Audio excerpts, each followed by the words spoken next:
بسم الله الرحمن الرحیم. نن زموږ د طریقة العصریه د اولې حصې سبق نمبر 212 دی او الدرس الخامس والخمسون 55 نمبر درس دی. سبق نمبر 212 او درس نمبر 55 دی. نن به په دې درس کې اولنی درس سبق وایو او قاعده ضروری قاعده ابا زده کوو ان شاء الله. دوه قاعدې راکړې دي. نو اوله قاعده ده د یو او د دوو عدد نه وروسته د 1 او د 2 یو او دوو عدد نه وروسته معدود تمییز نه وي. د یو او دوو عدد نه وروسته تمییز نه وي. دا تمییز دی معدود ته وایي، معدود ته. ټیک شوه؟ خو دا عدد د معدود نه وروسته د تاکید دپاره استعمالیږي. دا عدد د تاکید نه وروسته د معدود نه وروسته د تاکید دپاره استعمالیږي. ټیک شو جی؟ د مذکر معدود سره به وروسته د تاکید دپاره مذکر عدد لګیږي.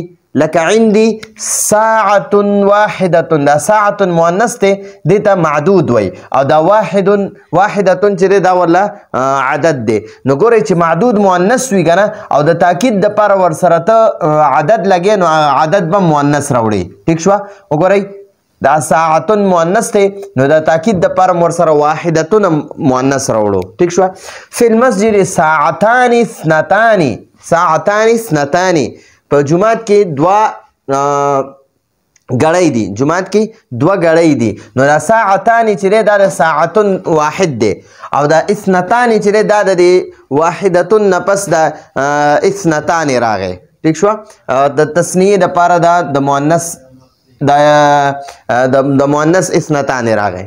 نو ساعتان اثنتان بیا موږ وایو. نو ګورئ اول خو د معدود نه دی، دا معدود چې دی که نه معدود، لکه قلم دا معدود دی، قلم معدود دی او دا واحد ورسره عدد دی. عدد واحد څه شی دی؟ عدد دی. نو ګورئ دا واحد ایک دا عدد دی او دا قلم دا معدود دی. نو دی عدد ته ممیز وی. عدد ته څه وی؟ ممیز. او دا چې کوم معدود دی قلم ده ته تمییز وی.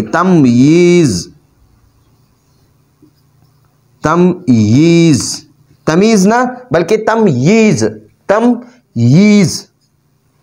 ټیک شوه؟ نو ممیز او تمیز دا بیا د جملې یوه حصه جوړیږي. ټیک شوه؟ ګورئ اوس دویمه خبره موږ له راکړې ده، وایي د تین یعنې دریو نه 10 پورې د عدد تمییز جمع مجرور راځي. د عدد تمییز عدد ممیز وي او چې کوم دا معدود وي که نه هغه ته تمییز وایي. نو د عدد تمییز جمع مجرور راځي. د عدد تمییز څه راځي؟ جمع مجرور راځي. او که چېرته تمییز مؤنث وي که نه دا تمییز نه دی معدود، دا چې مؤنث وي نو عدد یعنی ممیز دا به مذکر وي. لکه ګورئ موږ سره اوس که فرض که موږ سره دغه چې دی که نه ممیز دا مونږه جمع اخلو نو مونږ وایو یاره ثلاثة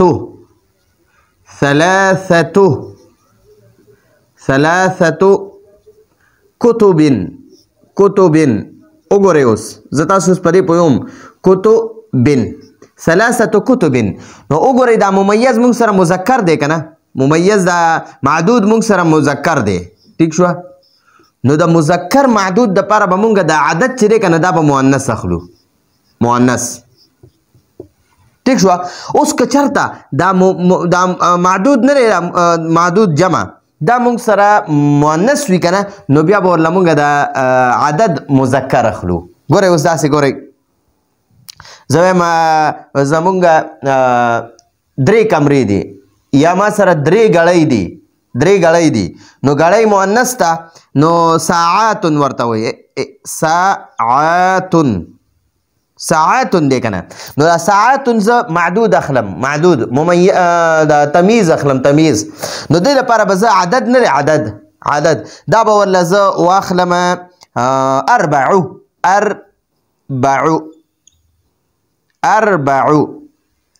نه بلکې اربع ساعات 4 ګړۍ. او که زه وایم یاره څلور قلمان که نه نو هغې دپاره به بیا راځي اربعتو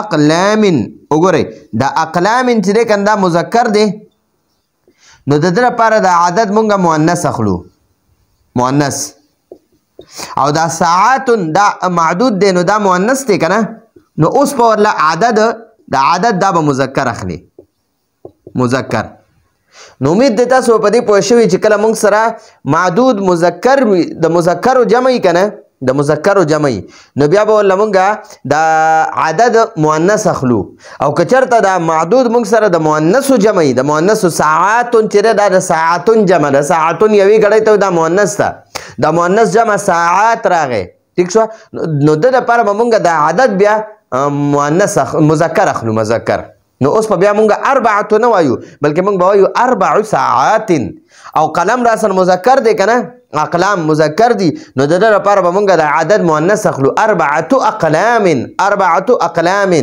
او 4 ساعات امید دی تاسو په دې پوه شوئ چې مونږ سره معدود مؤنثو جمع نو مونږ به ورله عدد مذکر اخلو او چې کله را سره د معدود د مذکرو جمع نو عدد به ورله مونږ بیا مؤنث اخلو ٹھیک شوه نو دغه خبره مونږ ته وکړه لکه ګورئ د دویم نمبر دی وایي د 3 نه 10 پورې د عدد تمیز جمع مجرور راځي د 3 نه 10 پورې د عدد چې کوم دغه وي تمیز وي یعنی معدود وي نو هغه به مؤنث راځي او هغه به جمع راځي جمع به راځي او مجرور به وي حالت جر کې به وي لکه دا ګورئ ساعاتن دی که نه ساعاتن دا د ساعتون جمع ده ساعتون معنی ده یوه ګړۍ او ساعاتون معنی ده ډېرې ګړۍ ٹھیک شوه نو ګورئ دا معدود نه دی دې ته معدود هم وایي معدود او دې ته تمیز هم وایي تمیز هم ورته وایي ښه او چې دا کوم ثلاثو دی که نه دې ته ممیز هم وایي ممیز او هم دې ته عدد هم وایي دې ته مونږ عدد وایو 1 2 3 ته مونږ عدد وایو که نه نو دا په عربۍ کې واحد اثنان ثلاث اربع خمس ست سبع ثمانية 9 او 10 نو دا مذکر دي او د دې مؤنث راځي واحدة اثنان ثلاثة أربعة خمسة ستة سبعة 9 او 10 دا ټول انسي دي ټیک شوه نو د 3 نه 10 پورې د عدد تمیز یعنی معدود جمع مجرور راځي دا وګورئ جمع هم دی او مجرور هم دی حالت جر کې هم دی او که چېرته تمیز مؤنث وي تمیز مؤنث وي که نه دا معدود مؤنث وي نو عدد ته ممیز وای نو عدد به مذکر راځي ٹھیک شوه اوس د الفاظ معنی دی معانی کلمات د الفاظ معنی مینا او معنی د بندرګاه مونږ پښتو کې ورته سمندري اډه وایي سمندري اډه کوم ځای کې چې سمندري جهازونه راځي او ودرېږي او د هغې نه سامانونه کوزیږي او سامانونه ورته ورخیږي او خلک ورخیږي نو هغې ته سمندري اډه وایي نو دلته په عربۍ کې ورته مینا او وایي مینا او مونږ بیا دې ته بندرګاه هم وایو او په اردو کې ورته بندرګاه وایي مونږ پښتانه هم ورته بندرګاه وایو خو په هغه بلکل هغه غریزه پښتو کې ورته سمندري اډه وایي باخرتون چې دی که نه دا سمندري جاز ته وایي سمندري جاز چې دی که نه هغه بحري جاز ورته وایي نو هغې ته سمندري جاز وایي نو هغې ته عربۍ کې باخرتون وایي باخره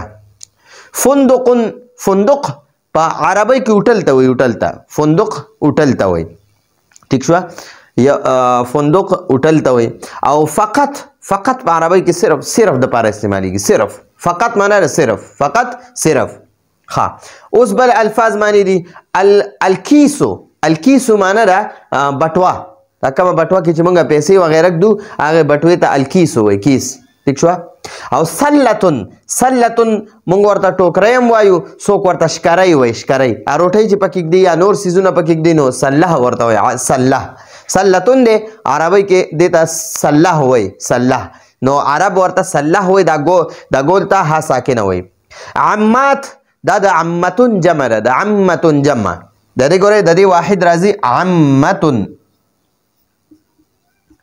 عمتن د پلار خور ته وای عمتن د پلار خور ته وای نو مونږ د پلار خور تم ترور وایو او د مور خور تم ترور وایو خو زمونږ د سب پښتانه چې دی هغه د پلار خور ته دغه وای د پوپی وای او د مور خور ته خاله وای نو خاله ورته په عربی کې د مور خور ته خاله وای خالتن خالتن